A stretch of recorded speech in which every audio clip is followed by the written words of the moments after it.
네, 계속해서 이제 문제 14번 보도록 할게요. 자, 판결의 경정에 관한 다음 설명 중 가장 옳지 않은 것은 먼저 이제 정답 지문인 보기 2번을 보도록 하겠습니다. 자, 판결의 경정은 법원의 과실로 인해서 오류가 생긴 경우에 할 수 있다. 물론 이것도 이제 포함이 되지만 뭐까지 포함이 돼요? 자, 뒤에 문구를 보시면 자, 당사자의 청구에 잘못이 있어서 오류가 생긴 경우에는 경정할 수 없느냐? 아니죠. 우리 판례는 당사자 청구에 잘못이 있는 경우도 경정이 가능하다라고 얘기를 해요. 그래서 이제 문제 14번의 경우도 보기 2번이 정답 지문이라는 것은 좀 쉽게 찾을 수 있다라고 생각을 합니다. 자, 보기 1번 보시면 자, 판결의 경정은 법원이 직권 혹은 당사자의 신청에 따라서 이제 결정의 형식으로 경정을 할 수가 있습니다. 이것도 이제 조문이고 그대로 한번 보시면 될 것 같고, 자, 다음 보실 게 보기 3번입니다. 그렇죠? 자, 경정 결정에 대해서는 즉시 항고를 할 수 있다. 자, 이것도 우리가 두 문자를 통해서 그렇죠? 정리를 한번 했었죠. 자, 경기 특별 즉시 경정하라. 자, 그래서 여기 보시면 경정 결정에 대해서는 뭐 즉시 항고가 가능했었죠. 자, 그게 이제 앞에까지 나오는 내용입니다. 그렇죠? 그래서 경정 결정에 대해서는 즉시 항고할 수를 있는데 여기까지는 이제 두 문장을 통해서 우리가 대비를 했었고, 자, 뒷문장을 한번 보도록 할게요. 이때 판결에 대해서 적법한 항소가 있는 때에는 즉시 항고를 할 수가 없다. 자, 왜냐하면 항소를 하면 그 항소심에서 요 경정 결정에 대해서 같이 심리를 하면 되기 때문에 그렇습니다. 그래서 이제 항소가 있는 때는 예외적으로 경정 결정에 대해서는 즉시 항고를 할 수가 없는 겁니다. 이것도 이제 우리가 대비를 했었죠. 자, 다음 보기 4번을 보도록 하겠습니다. 자, 판결의 경정은 원칙적으로 해당 판결을 한 법원이 한다. 이것도 잘 보시면 문구가 들어가 있잖아요. 그렇죠? 원칙적으로 해당 판결을 한 법원이 한다. 자, 이런 지문은 웬만해서는 옳지 않은 지문이 될 가능성은 별로 없습니다. 자, 두 번째. 자, 그러면 무슨 얘기입니까? 왜 원칙적으로 해당 판결을 한 법원이 한다라고 되어 있느냐면 어떤 경우도 가능하기 때문에 자, 상소심도 판결 경정을 할 수 있기 때문에 그렇죠. 이제 쉽게 말하면 1심 판결에 대해서 예를 들면 항소심 법원도 경정 결정을 할 수가 있다는 겁니다. 자, 물론 다 되는 건 아니고 상소심 심판 대상이 되는 것만 가능하다. 이렇게 정리를 했었죠. 따라서 이미 판결이 확정된 부분에 대해서는 이제 상소심이 경정 결정을 할 수가 없다. 자, 그런 것까지 나왔으면 조금 어려웠을 텐데, 그렇죠? 여기 보기 4번 지문만 가지고 보시면 이제 쉬운 지문이라는 걸 알 수가 있습니다. 자, 계속해서 이제 문제 15번 살펴보도록 하겠습니다. 자, 문제 15번은 이제 소송 대리인에 관한 문제입니다. 자, 소송 대리인에 관한 다음 설명 중 옳지 않은 것은 현재 문제 15번도 보시면 이제 정답 지문은 보기 3번인데 이건 아마 여러분들이 한 번도 본 적이 없을 겁니다. 저도 처음 봐요. 그렇죠? 왜냐하면 우리 소송법 교과서에 이 판례를 소개하고 있는 교과서는 없다고 보시면 되고, 여기 보시면 뭘 묻는 겁니까? 경매 신청을 묻는 거잖아요. 우리가 이제 보면 소송법을 크게 보시면 민사소송법이 있고 민사집행법이 있는데 이 판례는 영역을 구분해 본다면 어떤 영역에 대한 판례입니까? 민사집행법상의 판례가 되겠죠. 쉽게 말하면 보기 3번을 왜 출제를 했는지 모르겠으나 다만 그럼에도 불구하고 나머지 보기들을 통해서 정답 지문이 3번이라는 것을 알 수가 있습니다. 그 얘기는 무슨 얘기냐면 제가 누차 말씀드리지만 공부량 늘리지 말라고 말씀을 드렸죠. 그 W만 정확하게 알고 계시면 W에 있는 것들을 통해서 W에 없는 지문을 정답인지 아닌지 파악할 수 있다라고 말씀을 드렸습니다. 그 나머지 지문들을 한번 보도록 할게요. 자, 보기 1번 보도록 합니다. 자, 같은 당사자에 대해서 여러 명의 소송 대리인이 있는 경우, 쉽게 말하면 원고에게 A라는 변호사, B라는 변호사가 있을 때, 자, 이들 변호사는 이 소송 대리인은 각자 당사자를 대리를 하느냐 아니면 공동으로 소송 행위를 해야 되느냐. 우리 조문에는 뭐라고 됐습니까? 각자가 당사자를 대리한다라고 해서 이걸 뭐라 그래요? 개별 대리 원칙 혹은 각자 대리 원칙이라고 한다고 말씀을 드렸죠. 자, 그렇기 때문에 당사자에게 소송 대리인이 여러 명이 있을 때는 이 법리 때문에 또 어떤 법리가 만들어지는 겁니까? 소송 서류의 송달은 모든 그렇죠. 소송 대리인에게 소송 서류를 송달하여야 한다라는 또 법리가 만들어지는 거죠. 이제 그렇게 연결이 된다 보시면 되고, 자, 다음은 보기 2번입니다. 보기 2번. 자, 이제 원칙은 소송 대리인이 되기 위해서는 변호사 자격이 있어야 되겠죠. 그걸 뭐라 그래요? 변호사 대리 원칙이라고 합니다. 근데 이제 변호사 대리 원칙이기 때문에 예외가 있겠죠. 그 예외가 뭐냐면, 자, 변호사 자격이 없음에도 불구하고 소송 대리인이 될 수 있는 경우, 다른 말로 하면 비변호사 대리가 되겠습니다. 어떤 경우에 변호사 자격이 없더라도 소송 대리인이 될 수 있느냐? 이것도 이제 키워드로 공부를 하셨죠. 이제 첫 번째는 1억 원, 그렇죠? 자, 2억 원도 아니고 5억 원도 아닙니다. 1억 원 이하의 단독 판사가 심리하는 사건이어야 하고, 두 번째 뭐가 필요해요? 법원의 허가가 필요합니다. 그리고 모든 사람이 그렇다고 다 됩니까? 안 되죠. 일정한 친족 관계 그리고 고용 관계가 있어야 되는데, 여기 보시면 자, 배우자는 이제 친족 관계 들어가기 때문에 자, 이것도 옳은 지문이라는 것을 알 수가 있고. 자, 다음 이제 보기 4번을 보도록 할게요. 자, 소송 대리인의 권한은 여기 보시면 서면으로 증명하여야 한다. 이것도 뭐예요? 반드시 서면입니다. 그렇죠? 자, 이것들도 우리가 오수나 남기 자료를 통해서 이미 다 대비를 했던 것들입니다. 그렇죠? 앞에서 나와 있는 것처럼 관할 합의도 서면으로 반드시 해야 되고, 대리권의 증명도 반드시 서면으로 하여야 하고, 그리고 또 나오겠지만 불상소 합의도 반드시 서면으로 하여야 합니다. 자, 그런 것들 이렇게 보시면 되는 거고. 그래서 이제 여기 보기 1번, 보기 2번, 보기 4번을 읽었더니 이거는 아무 문제가 없다는 것을 우리가 알 수가 있는데, 여기 보기 3번이 문제입니다.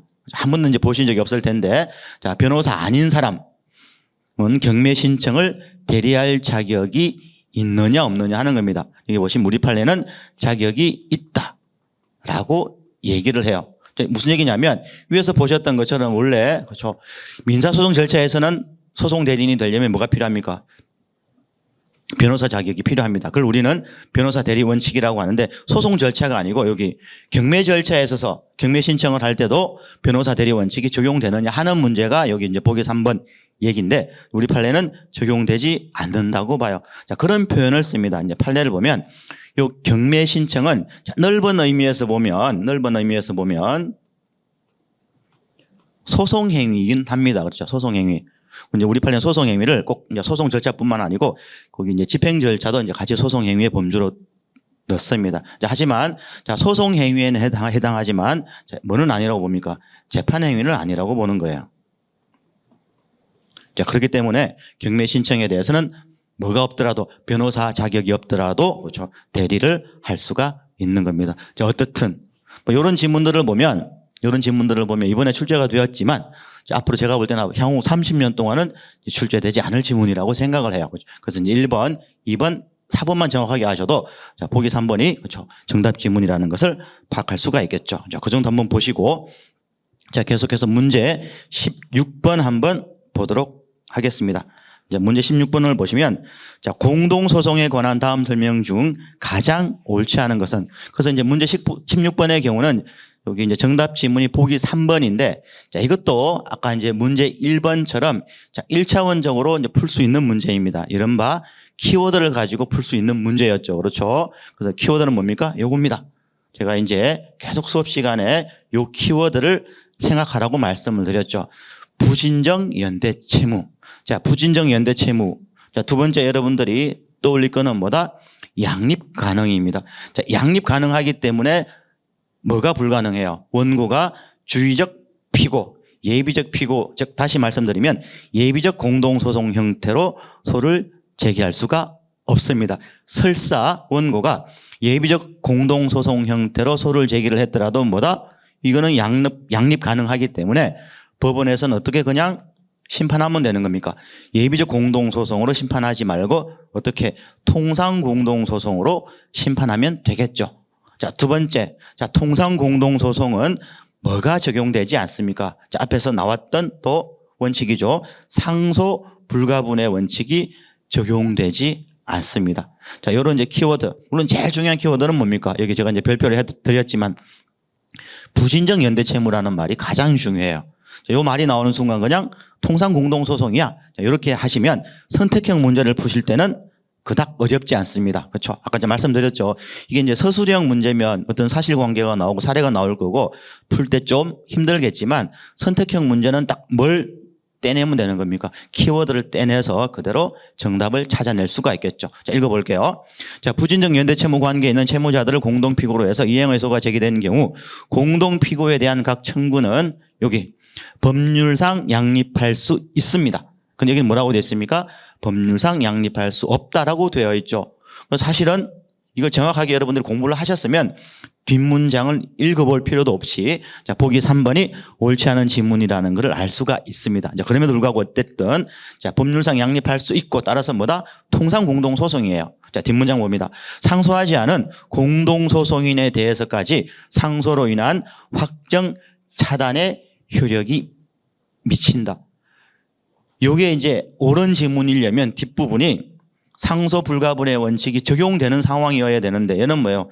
상소 불가분의 원칙이 적용될 수 없는 뭐 통상 공동소송이기 때문에 이 부분도 잘못된 겁니다. 그렇죠? 근데 보기 3번도 가만 보시면 이것 뒤에도 이제 비슷한 내용이 나오긴 하는데 앞에도 아까 보셨고 좀 필요한 문구들이나 혹은 문장들이 혹은 단어들이 빠지는 경우들이 많습니다.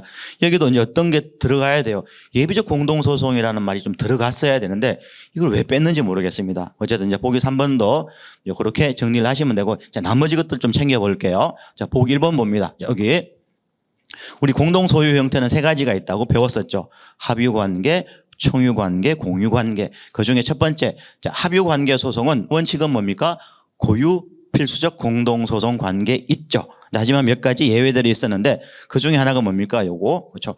보존 행위에 기해서 하는 경우에는 뭐가 가능합니까? 고유 필공이 아니고 이렇게 이제 단독으로 할 수가 있다. 이것도 이제 정리를 한번 했었고 자, 보기 2번 봅니다. 자, 공유물 분할 청구에서 자, 자동으로 나와야겠죠. 고유 필수적 공동 소송입니다. 이것도 이제 쉽게 갈 수 있는 거고. 자, 다음 보기 4번을 보도록 할게요. 자, 고유 필수적 공동 소송. 자, 나와야 될 단어가 뭐예요? 합일 확정 소송입니다. 그렇죠? 우리가 이제 몇 가지 배웠었죠. 고유 필수적 공동 소송, 예비적 공동 소송, 독립 당사자 참가 소송. 그렇죠? 피례독 이렇게 공부를 했었잖아요. 자, 그래서 고유 필수적 공동 소송은 합일 확정 소송입니다. 따라서 전원에 대한 하나의 종국 판결을 선고해야 돼요. 왜? 합일 확정 소송이니까. 그렇죠? 전원에 대한 하나의 종국 판결을 선고하여야 합니다. 그래서 이것도 키워드로 충분히 대비가 되는 지문입니다. 일부 판결 가능합니까? 불가능해요. 그래서 뭐가 불가능하다? 추가 판결도 허용될 수가 없습니다. 그래서 보기 4번도 이렇게 정리를 할 수가 있겠습니다. 어쨌든 이제 문제 16번은 여기 보기 3번이 정답 지문이고 보기 3번에서는 부진적 연대 채무라는 말이 핵심 키워드다. 이렇게 정리할 수가 있겠습니다. 자, 다음 문제 17번 살펴보도록 할게요.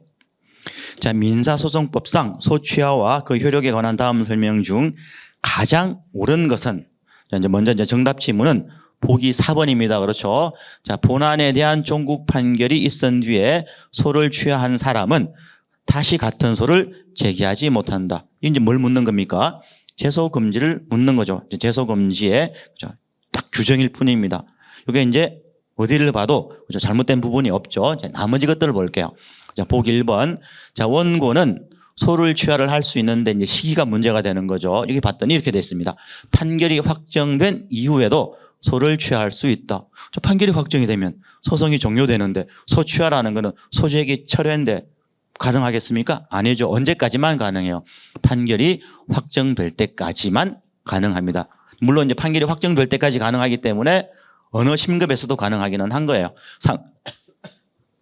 죄송합니다. 자, 상고심에서도 가능한 거죠. 자, 다음 보기 2번. 자, 피고가 본안에 관해서 변론을 했을 때 이때 원고는 상대방인 피고의 동의 없이도 소를 취할 수 있느냐. 비슷한 질문이 앞에서 나왔습니다. 그렇죠? 어때요? 본안에 관해서 준비서면을 제출하거나 본안에 관해서 변론 준비기일에서 진술하거나 본안에 관해서 변론했을 때 즉 세 가지 중에서 하나라도 하면 그때는 뭐가 필요해요? 피고의 동의가 필요합니다. 그래서 이것도 옳지 않은 지문이라는 것을 알 수가 있고 자, 다음이 보기 3번. 이 지문은 딱 읽어보시면 지문 자체가 이건 이제 옳지 않은 지문을 만들어내기 위해서 출제자분이 조금 제가 볼 때는 이제 어거지를 좀 쓴 것 같은데 문장 자체가 너무나 어색합니다. 원래 이제 옳은 지문은 어떤 형태로 규정이 되어 있습니까? 소가 취하된 부분에 대해서는 그 소송은 처음부터 계속되지 않은 것으로 본다. 그래서 이게 이제 다른 말로 하면 소송 계속의 소급적 소멸이라고 말씀을 드렸죠. 그래서 원고가 마치 처음부터 소를 제기하지 않은 것처럼 처리가 되는 건데, 이 출제하시는 분이 이건 이제 억지로 옳지 않은 지문으로 이렇게 만들어낸 겁니다. 읽어볼게요. 소가 취하된 부분에 대해서도 그 소송은 처음부터 계속된 것으로 본다. 너무 어색하지 않습니까? 그렇죠? 어쨌든 이것도 이렇게 정리를 하시면 될 것 같고, 자, 다음 계속해서 문제 18번 보도록 하겠습니다. 자, 문제 18번. 자, 증거 능력과 증거력에 관한 다음 설명 중 옳은 것은입니다. 그렇죠? 그래서 이제 차례대로 읽어볼 필요가 있겠죠. 자, 보기 1번 보시면, 자, 산문서에 대해서 그 진정 성립을 다투는 경우, 요거죠. 그 진정 성립을 다투는 자에게 증명 책임이 있다. 자, 이거 읽어보시면 이런 겁니다. 상황을 좀 대입해 보면 좀 쉬울 거예요, 이해가. 자, 원고 갑이 서정을 제출을 했을 때 이제 피고을이 진정 성립을 다투면 뭐 증거 제출자, 즉 서정 제출자인 원고 갑이 진정 성립을 증명해야 됩니다. 그래서 이 부분이 잘못됐다는 것을 알 수 있고, 자, 다음 보기 2번 보도록 할게요.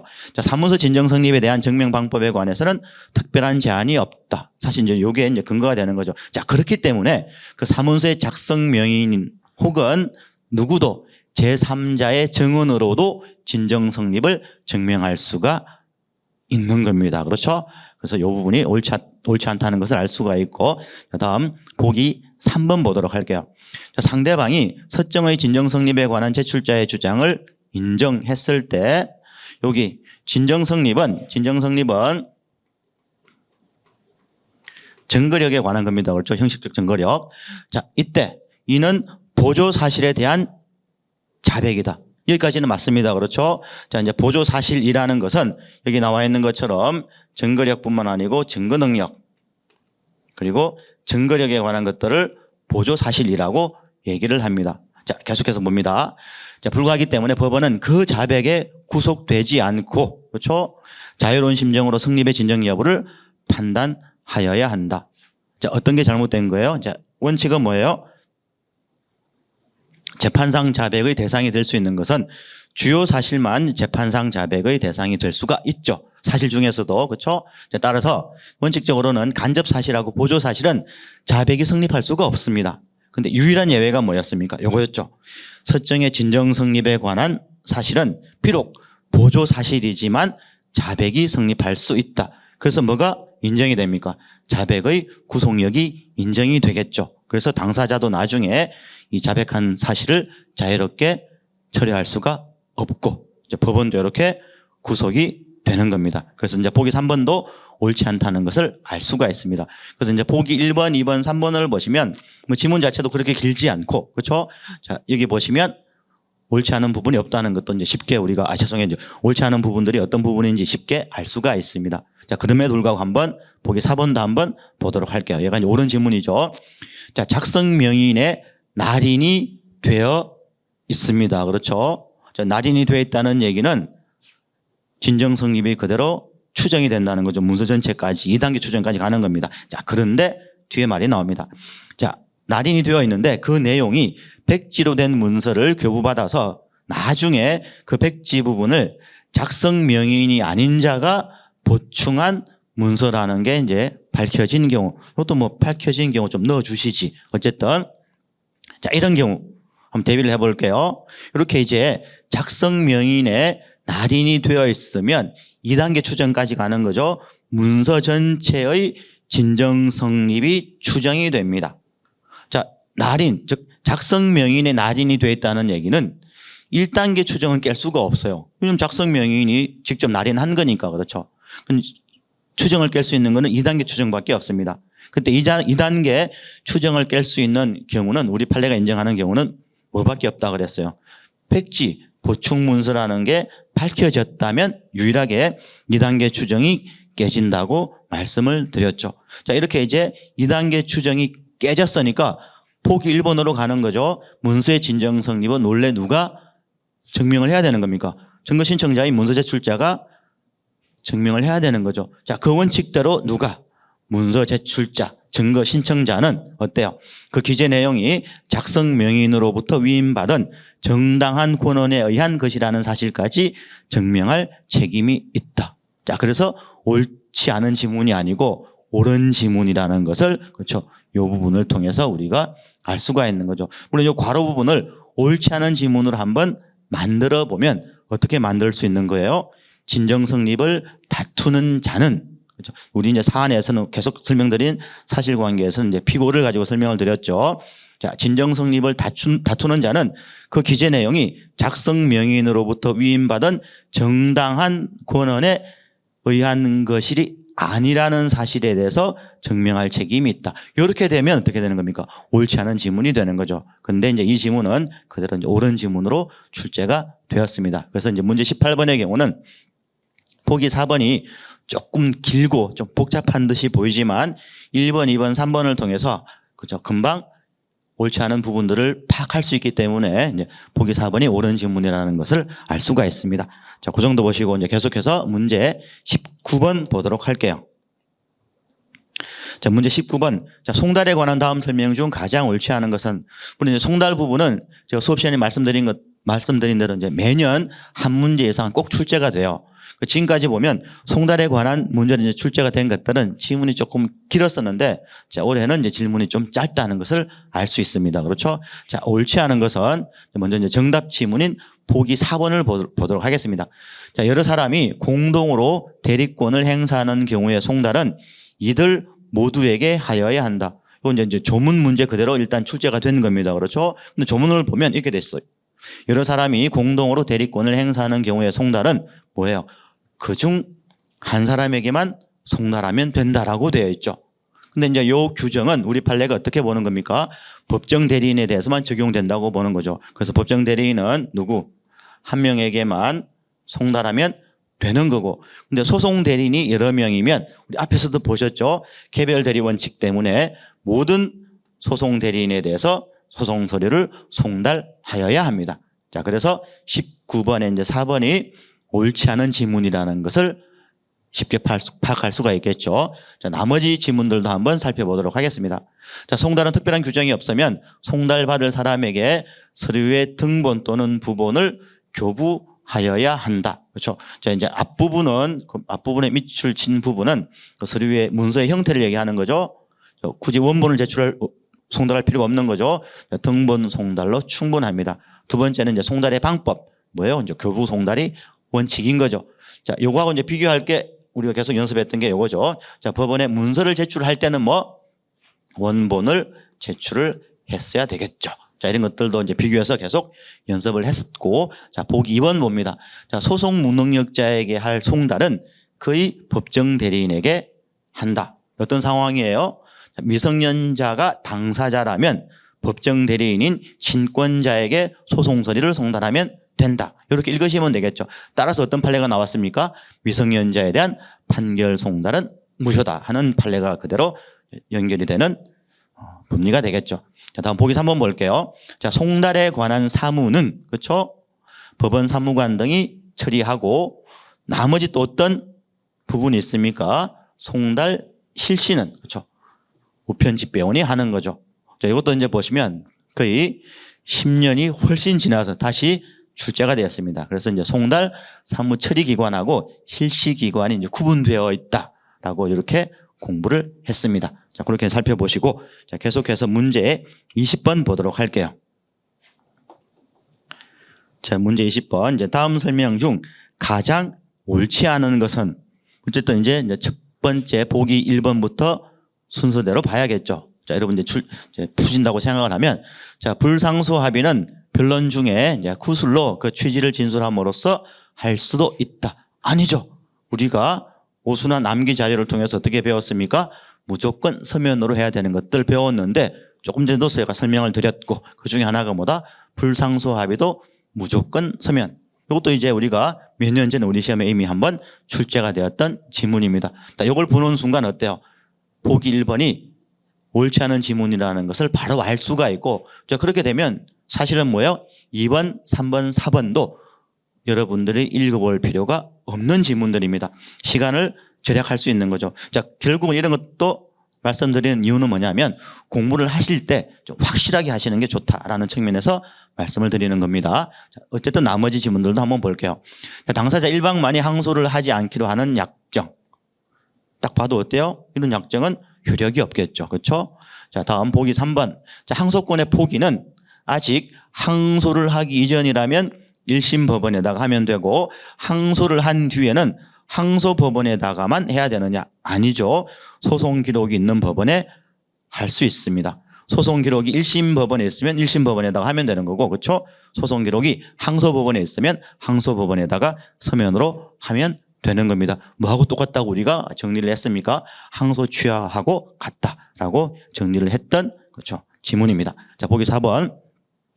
자, 항소 포기의 의사를 표시하는 서면이 법원에 제출되기 전에, 자, 이거 좀 중요한 표현이긴 합니다. 이따 설명드릴 거고, 그 약정을 해제하기로 다시 합의를 하고 항소를 제기를 했다면, 그죠? 이 항소 포기의 합의는 없어졌잖아. 따라서 합의 해제의 효력에 따라서 항소는 당연히 적법하겠죠. 이것도 이제 우리가 341페이지 7번의 해설 지문을 통해서 봤던 판례입니다. 근데 이게 이제 왜 중요하냐 하면 항소 포기는 법원에 대한 단독적 소송 행위이기 때문에 법원에 일단 서면이 제출되면 이런 거 해봐야 소용이 없다라는 측면에서 이게 중요한 표현이 되겠습니다. 자, 그렇게 정리를 하시면 될 것 같고, 자, 계속해서 문제 21번 보도록 하겠습니다. 자, 문제 21번. 자, 불이익 변경 금지 원칙에 관한 다음 설명 중 가장 옳지 않은 것은, 사실 여러분들은 이제 문제 푸실 때 자, 불이익 변경 금지 원칙이라는 단어만 나와도 약간, 그렇죠, 당황하죠. 자, 어쨌든 이제 정답 지문인 보기 3번을 살펴보도록 하겠습니다. 자, 동시행 판결에 있어서 피고의 반대급부이행 청구에 관해서는 기판력이 생기지 않는다. 여기까지는 아무 문제가 없는데, 이때 반대급부의 내용이 원고에게 불리하게 변경된 경우에 이 경우도 즉 기판력이 발생하지 않음에도 불구하고 불이익 변경 금지 원칙에 반하지 않느냐 하는 겁니다. 자, 이건 이제 불이익 변경 금지 원칙에 반합니다. 그렇죠? 예외가 되겠죠. 자, 이건 이제 어떤 상황이었습니까? 예를 들면, 자, 1심 법원에서는 피고는 원고로부터 3천만 원을 지급받음과 동시에 원고에게 소유권 이전 등기 절차를 이행하라. 자, 이렇게 이제 판결이 선고가 되었는데 원고만 항소를 했을 때 항소심에서 자, 1심과 다르게 피고는 원고로부터 4천만 원을 지급받음과 동시에 원고에게 소유권 이전 등기 절차를 이행하라 라는 판결을 선고했을 때 이게 이제 불이익 변경 금지 원칙에 반하느냐 하는 겁니다. 그렇죠?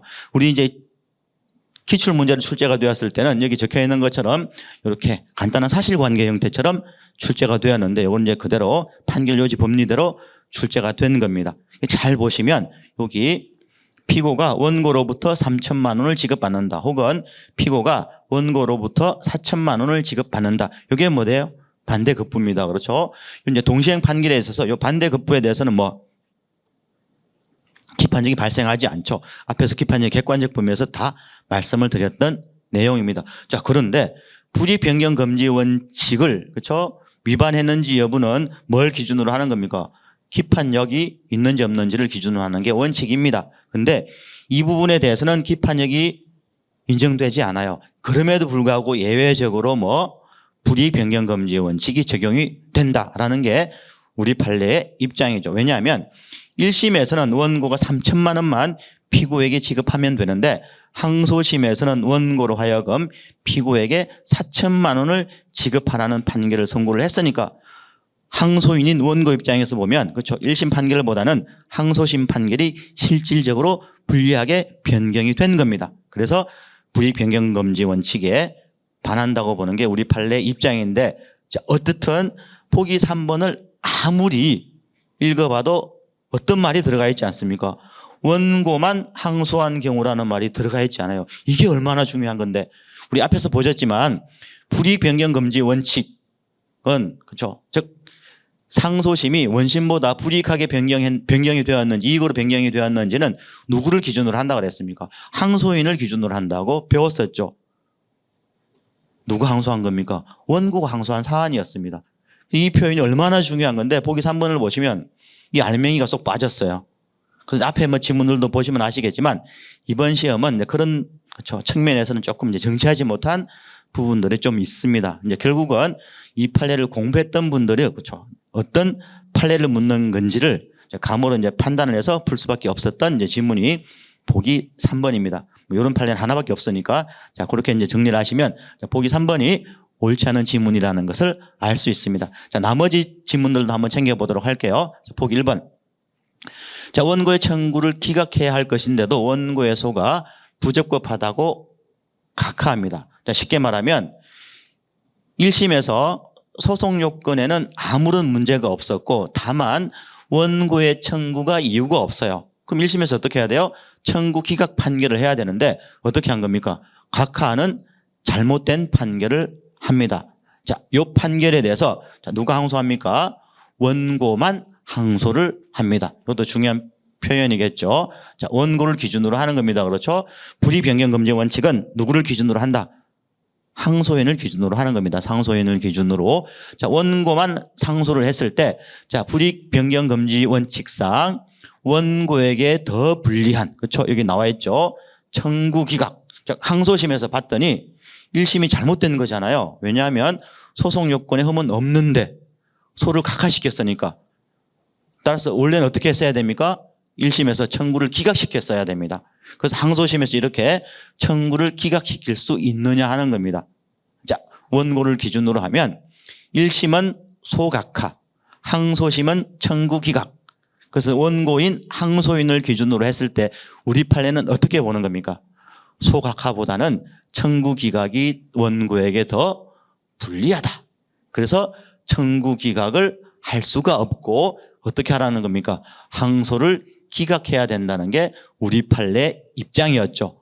이건 제가 이제 암기하라고 말씀을 드렸습니다. 어쩔 수가 없다고 말씀을 드렸고 항소를 기각한다는 얘기는 결국 뭐예요? 또 다시 소를 각하한다는 얘기가 되겠죠. 실질적으로 보면 말이 안 되는 거잖아요. 그렇죠? 소송 요건에 흠이 없는데 또 소를 각하시키는 꼴이 되는 거니까. 자, 그래서 어쨌든 우리 판례는 불이익 변경 금지 원칙 때문에 이제 이렇게 처리할 수밖에 없다라고 했던 겁니다. 조금 어렵죠. 그렇죠? 그래서 이제 21번은 조금은 어려운 문제라고 생각을 합니다. 자, 다음 보기 2번. 자, 어떤 소송이 나와요? 독립 당사자 참가 소송. 이런 어떤 소송입니까? 합일 확정 소송이었죠.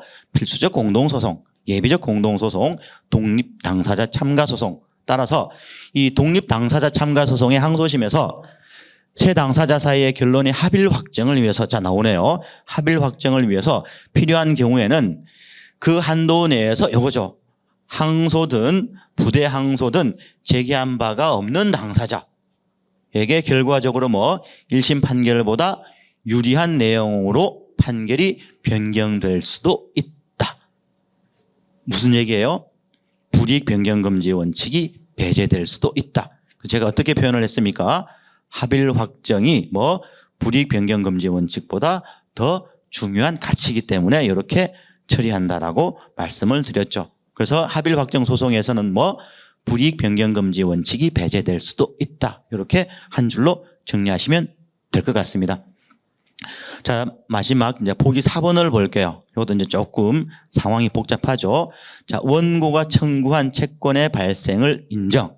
즉 다른 말로 짧게 쓰면 원고의 소구 채권 인정. 자, 이제 피고가 또 상기항변을 했던 모양입니다. 그래서 이제 피고가 한 상기항변도 인정. 자, 그래서 서로 까겠죠. 그래서 원고의 청구를 기각. 뒤에 문제에서도 이제 비슷한 상황이 또 나오기는 합니다. 그렇죠? 자, 이 경우, 자, 청구 기각이지만 누구도 항소할 수 있습니까? 피고도 항소할 수 있는데, 자, 여기 보시면 누구만 항소를 해요?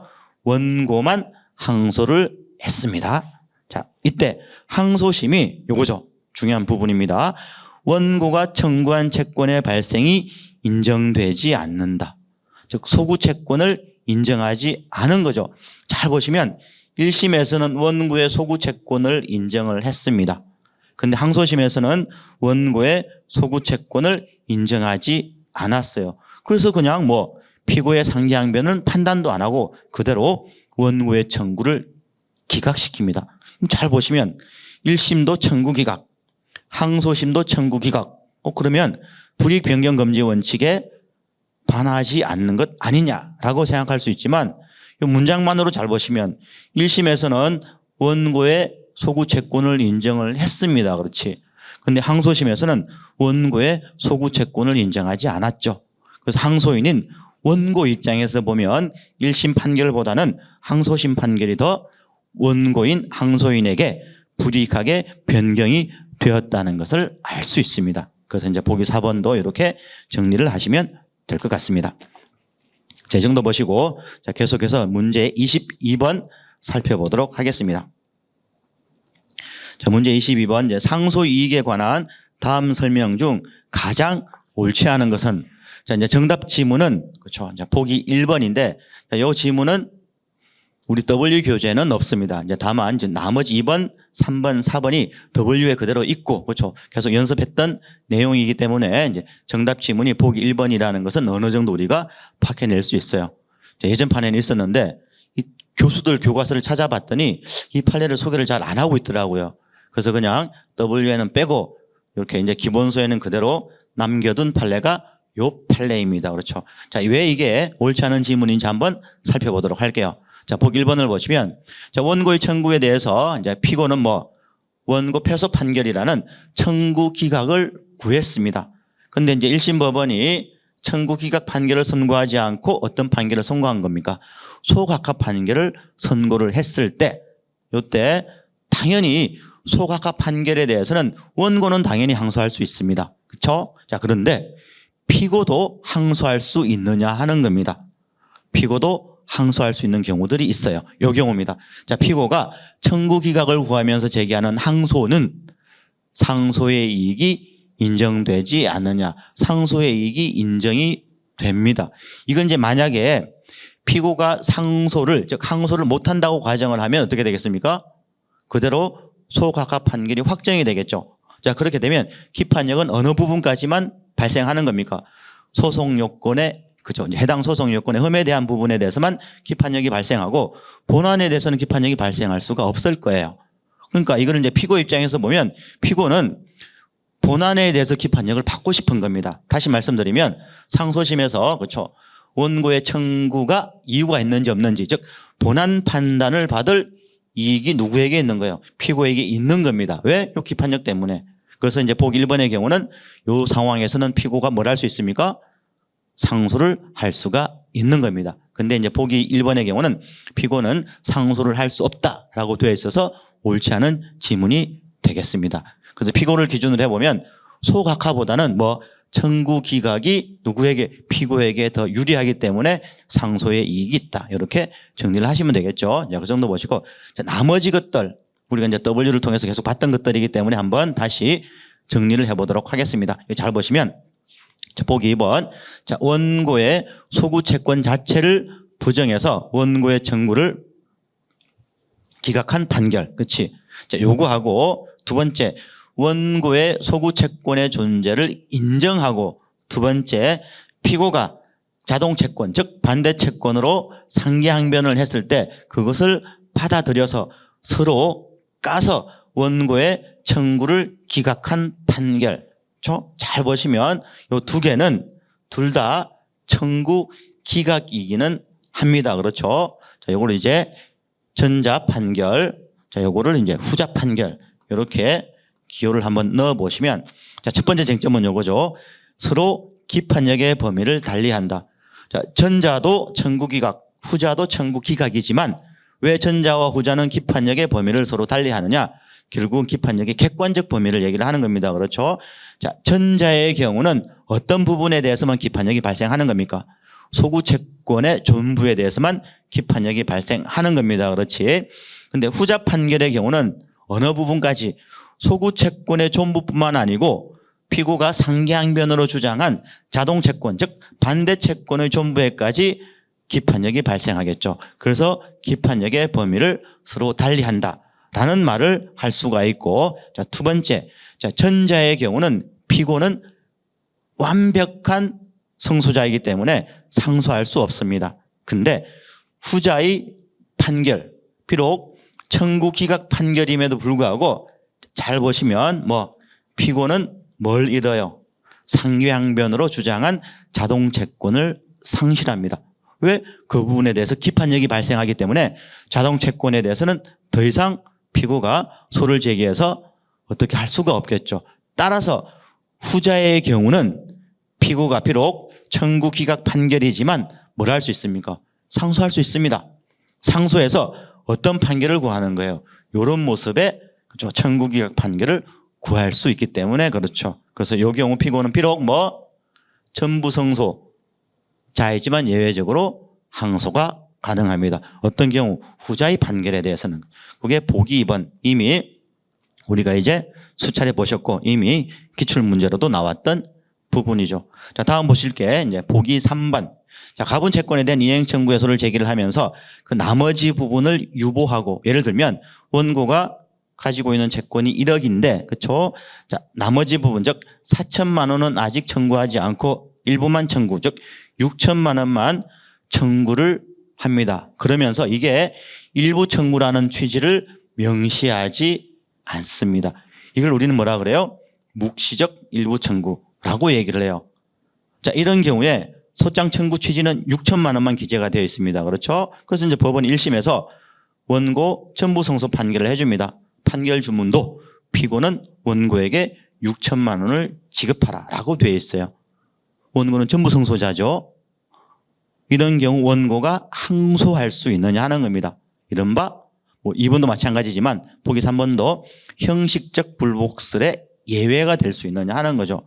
우리 판례는 예외적으로 항소할 수 있다라고 얘기를 해요. 왜 항소를 하는 거예요? 여기다가 나머지 잔부 4천만 원까지 청구 취지를 확장하기 위해서 어디서 항소심에서 항소할 수 있다라고 얘기를 하는 겁니다. 왜 그렇다? 묵시적 일부 청구인 경우에 원고가 만약에 항소하지 못하면 비록 소장에는 6천만 원만 기재가 되어 있지만 기판력이 얼마까지 미치기 때문에 그래요. 4천만 원 부분에 대해서까지만 4천만 원 부분에 대해서까지도 미치기 때문에 원고는 즉 채권자는 이 4천만 원 못 받아냅니다. 기판력이 그만큼 무섭다 그랬죠. 그래서 예외적으로 1심에서 원고는 전부 성소했지만 뭘 하기 위해서 처음에 소를 제기했을 때는 6천만 원이지만 그렇죠? 청구 취지를 4천만 원까지 추가해서 1억 원으로 만들기 위해서 예외적으로 상소의 이익이 있는 겁니다. 그러니까 보기 2번과 보기 3번은 형식적 불복설의 예외인데 결국은 뭐하고 연결되는 겁니까? 기판력하고 연결되는 거다라고 정리를 하시면 될 것 같습니다.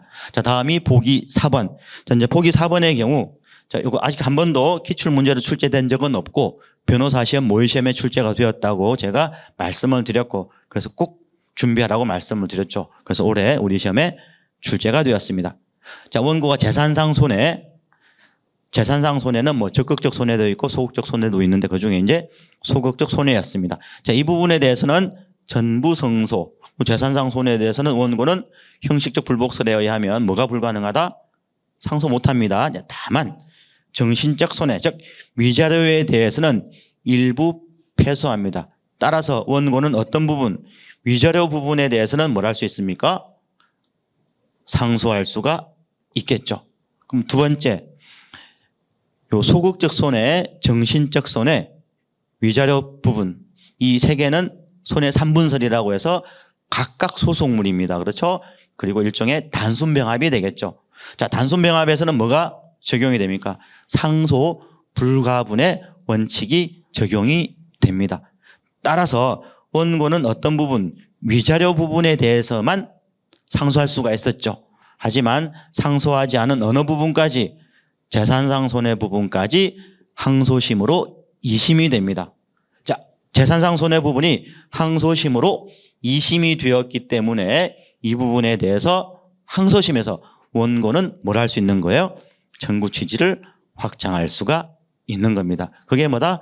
보기 4번입니다. 그렇죠? 이제 한 번도 기출된 적이 없다가 이번에 이제 출제가 된 지문이라고 보시면 되겠습니다. 자, 그렇게 이제 22번은 정리를 하시고 어쨌든 22번도 조금 어려운 문제라고 생각을 해요. 그렇죠? 그냥 보기 1번을 여러분들이 W를 가지고는 연습을 하지 않았기 때문에 그래서 이제 2번, 3번, 4번이 제대로 정리가 되신 분들은 1번이 정답이라는 것을 어느 정도 파악할 수 있는데 이제 그렇지 않으면 조금은 그렇죠. 헷갈릴 수 있는 문제라고 생각합니다.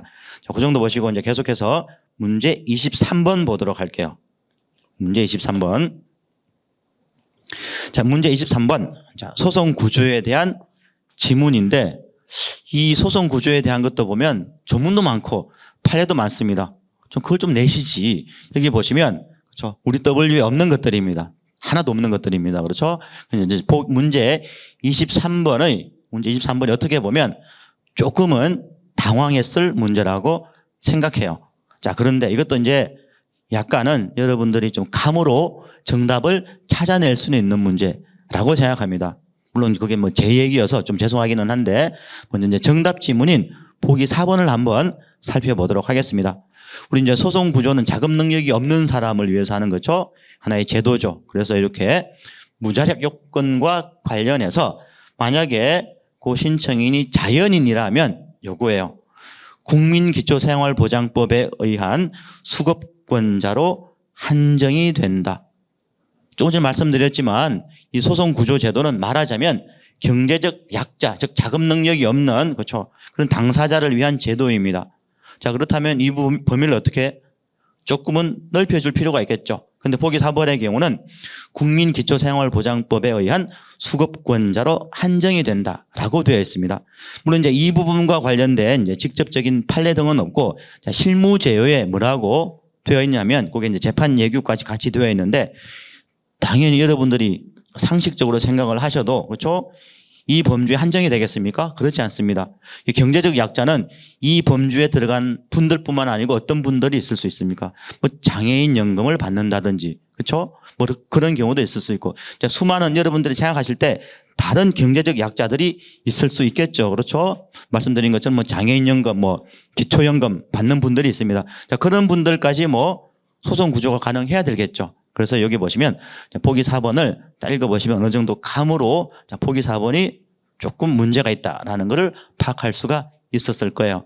아마 이제 이 문제를 맞추신 분은 이제 그런 이제 감을 가지고 맞추지 않았을까 생각을 합니다. 나머지 질문들도 좀 보도록 할게요. 자, 신청인의 자금 능력과 관련해서 신청인이 얻고 있는 수입은 물론이고 그렇겠지 뭐 매달 얼마를 벌고 있는지 자, 이것도 이제 물론이지만 뭐도 중요하겠습니까? 실제 신청인이 보유하고 있는 자산들, 그렇죠? 뭐 부동산이 있을 수도 있겠고, 뭐 다른 유가증권 같은 것들이 있을 수도 있겠죠. 그럼 당연히 다 판단의 자료가 될 수 있겠죠. 자, 이 표현도 뭐 조문이 있는 것도 아니고, 그리고 판례가 있는 것도 아니고, 이제 실무제요에 이렇게 그냥 기술이 되고 있습니다. 실무제요. 자, 그걸 그대로 그냥 출제를 한 거예요. 자, 2번도 마찬가지입니다. 그래서 보시면 1번, 2번, 3번은 모두 법원 실무제요에 있는 것 그냥 내용들이에요. 뭐 조문도 아니고 판례도 아니고. 자, 동그라미 2번 무자력 요건과 관련해서 법인 그 밖의 단체의 경우는 소송 비용을 지출함에 따라서 요거 그 목적 사업의 수행이 저해되는 경우를 의미한다. 좀 어려운 내용인데 예를 들면 이제 법인이 있습니다. 소송 당사자예요. 자, 그래서 소송을 수행하기 위해서 소송 비용을 많이 지출을 하는 바람에 요거죠. 그 직원들에게 급여를 제대로 주지 못하는 상황이 올 수도 있겠죠. 자, 그러다 보면 뭐 직원들이 제대로 일을 못할 때니까 그 목적 사업의 수행이 제외될 수도 있겠죠. 자, 그런 얘기를 하는 겁니다. 이것도 어쨌든 이제 실무제요에 기술되고 있는 내용이고 3번 보도록 할게요. 자, 요거는 이제 우리가 본인이 보셨던 거죠. 그렇죠? 자, 패소할 것이 분명하지 않다는 요건에 대해서 소송구조, 신청인이 승소 가능성을 적극적으로 진술하고 소명하여야 하는 것은 아니다. 예, 이거는 이제 우리가 W를 통해서 다 봤던 내용입니다. 그렇죠? 그래서 보기 1번하고 보기 2번이 이제 실무제요에 나와 있는 내용인데 자, 요 보기 1번하고 보기 2번 비록 기출 문제지만 얘네들도 앞으로 다시 출제될 가능성은 거의 없다라고 생각을 합니다. 어쨌든 모두 마찬가지입니까? 보기 4번도 마찬가지이기는 해요. 그렇죠? 이건 이제 이미 우리가 W를 통해서 많이 이제 봤던 내용이고 어쨌든 이제 23번이 조금은 그렇죠? 조금은 당황했을 문제일 수는 있겠으나 차분히 한번 읽다 보면 보기 4번에 조금 문제가 있다라는 것을 좀 알 수 있는 그런 지문이라고 생각합니다. 자, 그 정도 한번 보시고 이제 계속해서 문제 24번 보도록 할게요. 자, 문제 24번은 이제 재척 기피에 관한 다음 설명 중 가장 옳지 않은 것은, 자, 이제 여러분들이 요거 이제 정리하실 때는 보기 1번하고 2번을 같이 이제 묶어서 보시면 되겠죠. 그리고 이제 같은 그죠 쟁점을 가지고 묻는 거니까. 자, 보기 1번과 보기 2번은 재척 사유 중에 이제 전심관여를 묻는 겁니다. 그렇죠? 전심관여, 여기. 자, 이 재척 사유로서 전심관여 할 때 요 전심이라는 거는 상소했을 때 상소했을 때 하급심에 관여한 경우를 말합니다. 자, 쉽게 말하면 1심에 관여한 판사는 상소심에 관여하지 마라. 그게 뭐예요? 전심관여입니다. 그럼 다르게 얘기하면 상소하지 않은 경우와 관련된 사안들은 그대로 그냥 제외시키면 되는 거죠. 그게 1번하고 2번입니다. 자, 본안 사건의 재판장에 대한 자, 요거죠. 기피 신청 사건의 재판에 관여했던 법관이 본안 사건에 관여했을 때 이게 재척 사유인 전심 관여에 해당하느냐 딱 보셔도 어때요? 상소한 경우가 아니잖아요. 그래서 이거는 해당하지 않습니다. 아주 쉽죠, 그렇죠? 그래서 문제 24번에 보기 1번 같은 경우 딱 요것만 읽어보셔도 얘가 정답이라는 것을 금방 아실 수 있습니다. 자, 보기 2번도 같은 법리입니다. 그렇죠? 자, 재심 대상 재판에 관여한 법관은 재심 사건의 재판에 관여할 수 있느냐? 요 경우 전심 관여에 해당하느냐? 상소한 경우입니까? 아니잖아요. 그렇죠? 그래서 이 경우도 전심 관여에 해당하지 않습니다. 사실 이제 보기 1번 보시고 보기 2번 보시면 어느 정도 그렇죠? 감이 이제 올 수 있는 그런 이제 문제라고 생각합니다. 자, 나머지 볼게요. 이제 보기 3번. 자, 기피하는 이유와 소명 방법은 신청한 날로부터 3일 이내에 이것도 이제 몇 년 전에 우리 시험 출제가 되었죠. 서면으로 제출하여야 한다. 그렇죠? 자, 기피 신청 자체는 기피말이라고 해서 이제 말로 할 수 있지만 기피하는 이유와 그 소명 방법은 서면으로 제출하도록 소송법 규정에 이렇게 되어 있고, 자, 두 번째, 다만 그것도 읽어보시면 금방 아실 수 있습니다. 다만 기피의 원인이 되는 사유가 당해 법원의 사건 기록상 명백한 사항, 다른 말로 하면 법원의 현저한 사실을 내용으로 한다. 굳이 소명할 필요 있겠습니까? 없겠죠. 소명할 필요가 없습니다. 그렇죠? 이렇게. 사실은 보기 1번이 너무나 뚜렷하게 정답 지문이기 때문에 2, 3, 4번 읽지 않아도 되겠지만 어쨌든 계속 보도록 합니다. 이제 보기 4번. 당사자가 법관을 기피할 이유가 있다는 것을 알았음에도 본안에 관해서 변론하거나 혹은 변론 준비기일에서 진술을 했을 때는 기피 신청을 하지 못한다. 이것도 이미 이제 우리 시험에 한번 출제가 되었던 거죠. 말하자면 기피 신청권의 상실과 관련된 조문입니다. 자, 그 정도 챙겨보시고. 자, 이제 거의 다 왔죠. 문제 25번 보고 끝내도록 하겠습니다.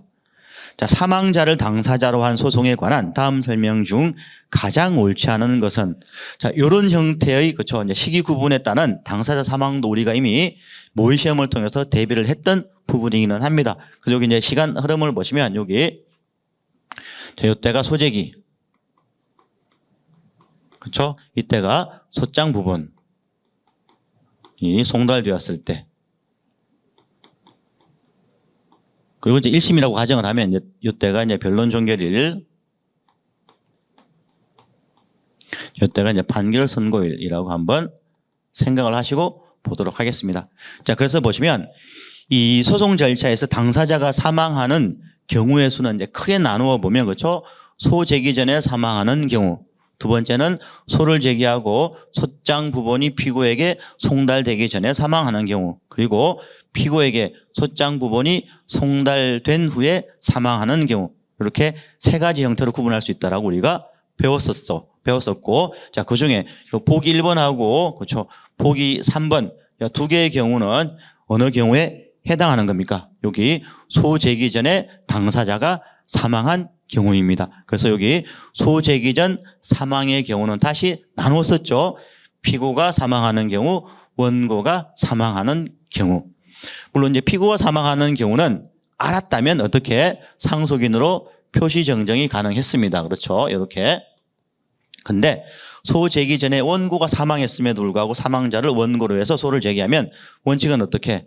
부적법 가가시킵니다. 자, 이런 이제 수학 공식은 기본적으로 기억을 하셔야겠죠. 먼저 보기 1번을 볼게요. 자, 사망자를 피고로 하는 소재기. 딱 읽어보시면 소재기 전에 피고가 사망했다는 것을 알 수 있습니다. 자, 원칙은 뭐예요? 부적법하죠. 왜? 당사자 대립 구조를 갖추지 못했으니까. 자, 다만 뭐는 가능하다?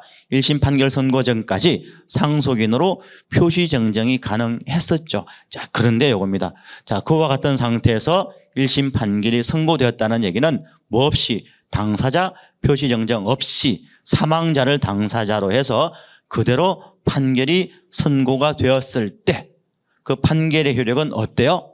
계속 공부했었죠. 당연무효입니다. 당연무효라는 얘기는 판결의 효력이 없다는 얘기예요. 판결의 효력이 없다는 얘기는 원칙적으로 그 판결의 효력이 누구에게 상속인에게 미칠 수도 없겠죠. 따라서 사망자인 피고의 상속인들에 대한 항소 혹은 수개 신청은 부적법합니다. 왜? 상속인들에 대해서 1심 판결 효력이 미치지 않기 때문에 그렇습니다. 이게 보기 1번입니다. 그렇죠?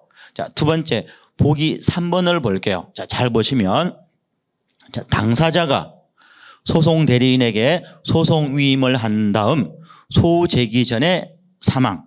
근데 소송 대리인이 이를 모르고 사망한 당사자를 원고로 표시해서 소를 제기. 자, 이거는 어떤 상황입니까? 소 제기 전에 원고가 이미 사망한 경우입니다. 이때는 원칙은 뭐라 그랬어요? 부적법 소각화시킨다고 배웠었죠. 그 속에서 보시면 소의 제기는 부적법하다라고 되어 있습니다. 그럼 옳은 지문이냐? 아니죠. 그래서 요 경우도 몇 가지 예외가 있었죠. 그 중에 하나가 뭡니까? 여기 소송 대리인이 이미 선임되어 있는 경우에는 그때는 예외적으로 소제기는 적법하다는 게 우리 판례 입장이었습니다. 그래서 여기 보기 3번에서 중요한 키워드는 뭐다? 소송 대리인입니다. 그렇죠. 자, 요것 때문에 원래는 부적법한데 소송 대리인이 선임되어 있기 때문에 요 소제기는 적법하다라는 게 우리 판례 입장이었죠. 그 예외에 해당하는 게 보기 3번이라고 보시면 되겠습니다. 자, 그렇게 정리하시면 보기 3번이 정답이라는 것을 알 수가 있겠죠. 자, 계속해서 이제 보기 2번도 한번 보도록 하겠습니다.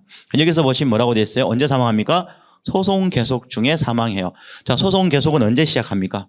피고에게 소장 부분이 송달이 되었을 때. 그래서 언제 사망했다는 걸 알 수 있어.